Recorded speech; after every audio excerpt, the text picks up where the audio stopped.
02032009. Saya dari Prodi Hukum Pidana Islam, Fakultas Syariah dan Hukum UIN Sunan Ampel, Surabaya. Saya akan menjelaskan materi tentang hukum Islam di Indonesia. Pada materi saya hukum Islam di Indonesia, saya akan menjabarkan peta konsep. Yang pertama, saya akan membahas sejarah masuknya hukum Islam di Indonesia dimulai dari hukum Islam masa Hindia Belanda. Yang kedua, hukum Islam masa kolonial Jepang. Yang ketiga, hukum Islam pada masa kemerdekaan. Yang keempat, hukum Islam di era Orde Lama dan Orde Baru. Yang kelima, hukum Islam di era Reformasi. Yang kedua, saya akan membahas materi tentang hukum Islam pada organisasi masyarakat di Indonesia. Yang pertama, organisasi Muhammadiyah. Yang kedua, Majelis Ulama Indonesia. Yang ketiga, Nahdlatul Ulama. Saya akan menjelaskan sejarah masuknya hukum Islam di Indonesia. Yang pertama, masuknya hukum Islam pada masa Hindia Belanda. Pada masa penjajahan Belanda sangat berpengaruh terhadap perkembangan hukum Islam di Indonesia. Belanda sangat berambisi untuk mengekalkan kekuasaannya di Indonesia. Sehingga selain upaya di atas, menurut pemerintah kolonial Belanda mulai melaksanakan sebuah politik yang disebut politik hukum yang sadar terhadap Indonesia.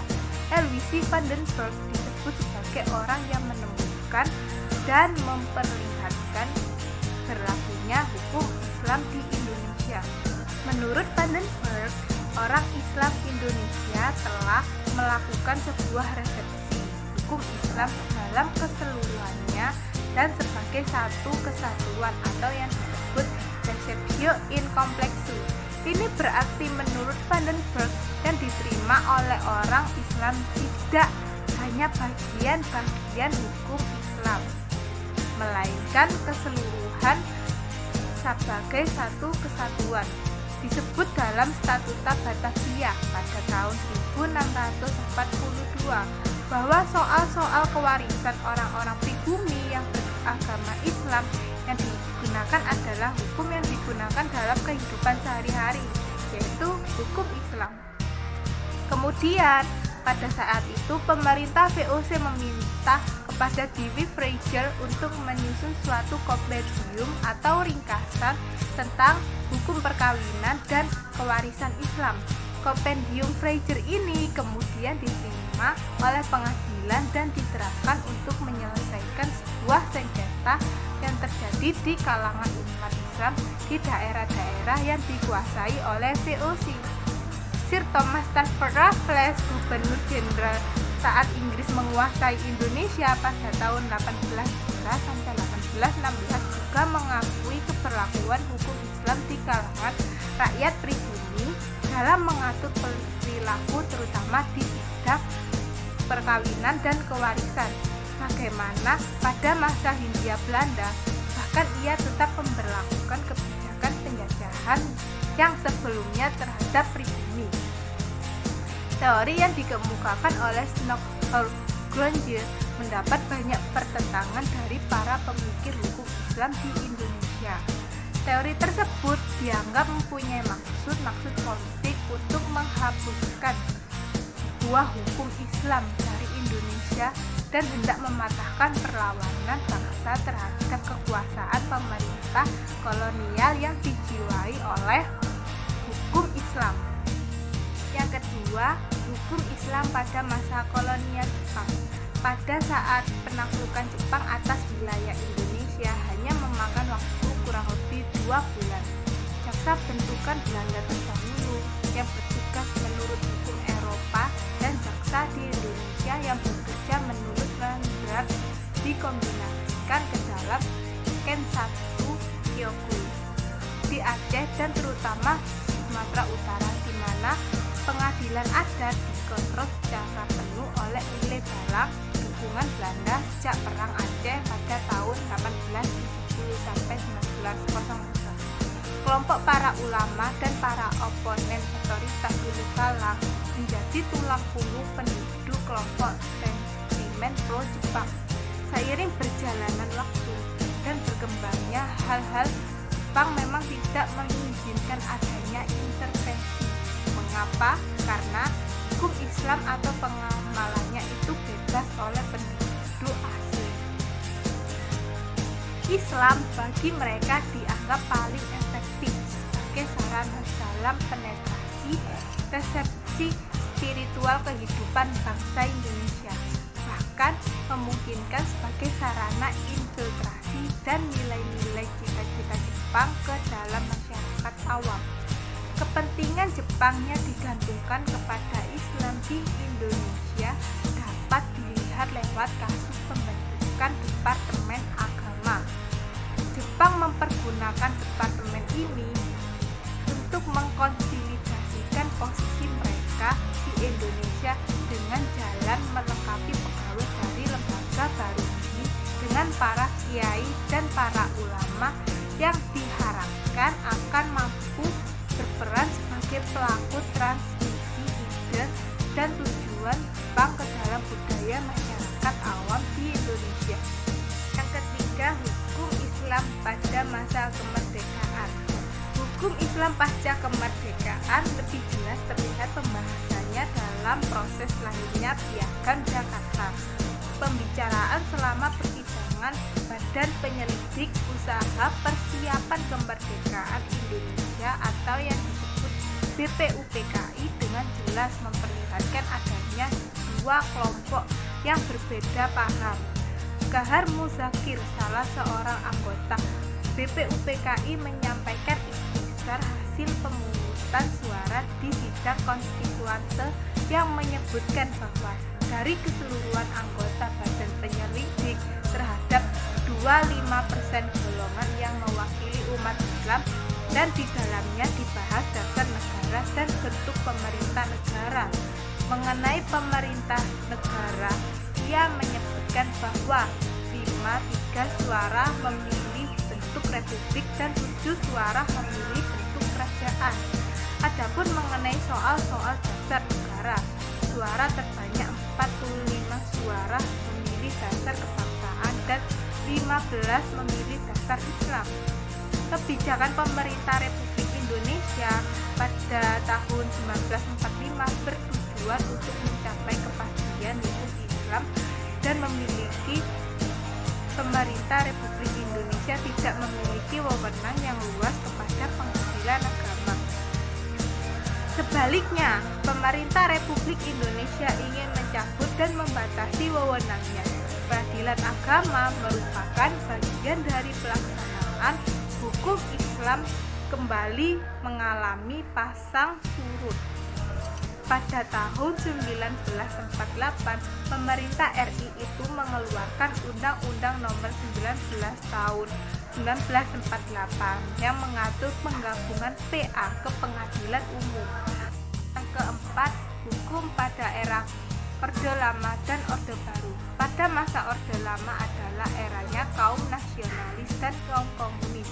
Sementara kaum muslimin di era ini sedikit merunduk dalam memperjuangkan cita-citanya. Salah satu partai yang mewakili aspirasi tersebut pada saat itu adalah Partai Masyumi yang harus dibubarkan pada tanggal 15 Agustus tahun 1960 oleh Soekarno. Mengapa dibubarkan? Karena tokoh-tokoh tersebut terlibat dalam pemberontakan PRRI di Sumatera Barat. Bahkan di awal tahun 1967, Soeharto menegaskan bahwa militer tidak akan menyetujui upaya rehabilitas kembalinya Partai Masyumi. Dengan sendirinya menurut Hazayiri, hukum Islam telah berlaku secara langsung sebagai hukum yang berdiri sendiri. Hal ini kemudian disusul dengan usaha-usaha intensif untuk mengkompilasikan hukum Islam di bidang-bidang tertentu, di antaranya terdiri dari 3 buku. Yang pertama, buku hukum perkawinan, yang kedua buku hukum kewarisan, yang ketiga buku hukum perwakafan. di era reformasi. Rezim Orde Baru yang berkuasa selama 32 tahun akhirnya runtuh dengan ditandai mundurnya Soeharto dari kursi kepresidenannya pada tanggal 21 Mei 1998. Runtuhnya Orde Baru disusul dengan lahirnya era reformasi yang ditandai beberapa tuntutan sekaligus harapan. Setelah melalui perjalanan panjang, pada era ini setidaknya hukum Islam mulai menempati posisinya secara perlahan tapi pasti. Lahirnya ketetapan MPR nomor 3 tahun 2000 tentang sumber hukum dan tata urutan peraturan perundang-undangan semakin membuka peluang lahirnya aturan undang-undang yang berlandaskan hukum Islam. Oleh karena itu, pada era reformasi lahir beberapa peraturan perundang-undangan yang dapat memperkokoh hukum Islam, diantaranya yang pertama, Undang-Undang Penyelenggaraan Ibadah Haji. Yang kedua, Undang-Undang Pengelolaan Zakat. Yang ketiga, Undang-Undang Wakaf. Yang keempat, Undang-Undang Penyelenggaraan Keistimewaan di Aceh. Yang kelima, Undang-Undang Perbankan Syariah. Yang kedua, saya akan membahas hukum Islam pada organisasi masyarakat Islam di Indonesia. Yang pertama, MUI atau Majelis Ulama di Indonesia adalah lembaga yang mewadahi ulama, jum'ah dan cendekiawan Islam di Indonesia untuk membimbing dan membina dan mengayomi kaum muslimin di seluruh Indonesia. Ada banyak contoh kasus penetapan hukum Islam oleh MUI yang nyata-nyata sangat bersinggungan dengan interaksi sosial. Salah satunya adalah penetapan hukum makruh dan haram perokok. Selanjutnya, Muhammadiyah berdiri pada tanggal 8 Zulhijjah 1330, bertepatan pada tanggal 18 November 1912 di Yogyakarta, dan sejarah hidup pendirinya awalnya yakni Kiai Haji Ahmad Dahlan. Hukum Islam sejak kedatangan di bumi Nusantara Indonesia hingga pada hari ini tergolong yang hidup di dalam masyarakat. Bukan saja karena hukum Islam merupakan identitas agama yang dianut oleh mayoritas penduduk, hingga pada saat ini akan tetap dalam dimensi amaliyah. Di beberapa daerah, ia telah menjadi bagian tradisi masyarakat yang telah dianggap sakral. Di samping itu, ormas-ormas Islam seperti Muhammadiyah dan juga beberapa ormas lainnya memiliki institusi yang bertugas untuk mendalami dan merekomendasikan pendapat, bahkan sikap organisasi terhadap persoalan hukum yang terjadi di masyarakat. Yang ketiga, organisasi Nahdlatul Ulama. Nahdlatul Ulama ini didirikan pada tanggal 16 Rajab tahun 1344 Hijriah, bertepatan tanggal 31 Januari 1926 di Surabaya. Pendiri dari alim ulama dari tiap-tiap daerah di Jawa Timur adalah salah satunya yaitu Kiai Haji Hasyim Asy'ari. Didirikan organisasi tersebut dilatar belakangi oleh dua tujuan untuk mengimbangi komite khilafat yang secara berangsur-angsur jatuh ke tangan golongan pembaharuan. Nahdlatul Ulama dalam setiap mengambil keputusannya senantiasa didasari pada permusyawaratan para ulama, termasuk di dalam keputusan hukum Islam yang diambil oleh Nahdlatul Ulama terlebih dahulu digodok dalam forum Bahsul Masail atau pembahasan berbagai permasalahan hukum. Sedangkan untuk melaksanakan bahsul masail tersebut diperlukan tata cara pelaksanaannya sebagaimana yang diatur dalam sistem pengambilan